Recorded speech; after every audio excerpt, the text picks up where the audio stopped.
Salut les marins! Plus qu'une semaine avant la fin de ce confinement, on a tous très hâte de pouvoir retourner dehors, pouvoir retourner naviguer. Aujourd'hui, on va commencer à aborder un point très important, ça va être la préparation du bateau en termes de navigation à la demi-journée, à la journée, à la semaine ou même pour du convoyage, de la croisière, voilà. Comment on va préparer son bateau. On va se pencher un petit peu plus en détail sur l'armement de sécurité.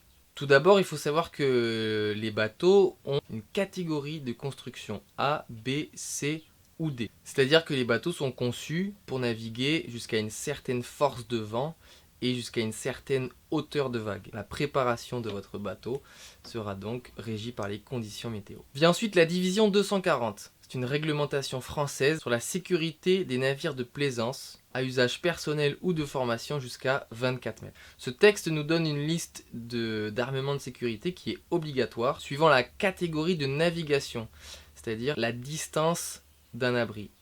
Jusqu'où je peux aller naviguer avec ce matériel de sécurité. Donc c'est le matériel de sécurité basique, il peut nous emmener jusqu'à 2000 d'un abri. Alors c'est vrai qu'il faut définir ce que c'est qu'un abri. Un abri, c'est un port, mais pas que, ça peut être aussi une zone de mouillage.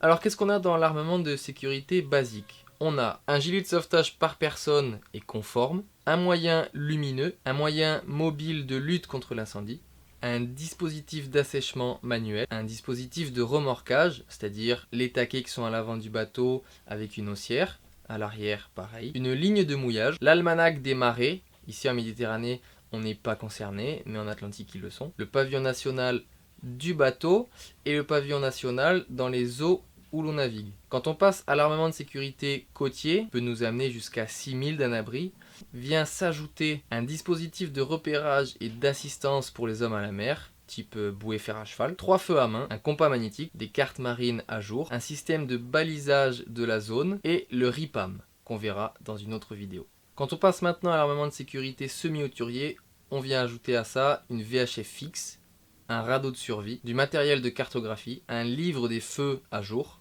le livre de bord, de quoi recevoir la météo, des lignes de vie ou des points d'ancrage avec un harnais, une trousse de secours, un dispositif lumineux pour repérer les hommes à la mer. Au-delà des 60 000 pour une navigation hauturière, on vient ajouter à ça une radiobalise de localisation des sinistres, une VHF portable étanche et un téléphone satellite est recommandé. Donc ça c'est le matériel de sécurité qui est obligatoire. Maintenant chaque capitaine, chaque responsable de son bateau peut ajouter à cet armement obligatoire des choses qui lui paraissent utiles. Sur ce, je vous laisse sur ces belles images de navigation en espérant qu'on puisse très vite y retourner nous aussi. Toute l'équipe d'Envoile vous remercie d'avoir regardé cette vidéo et n'hésitez pas à commenter et à partager. Salut!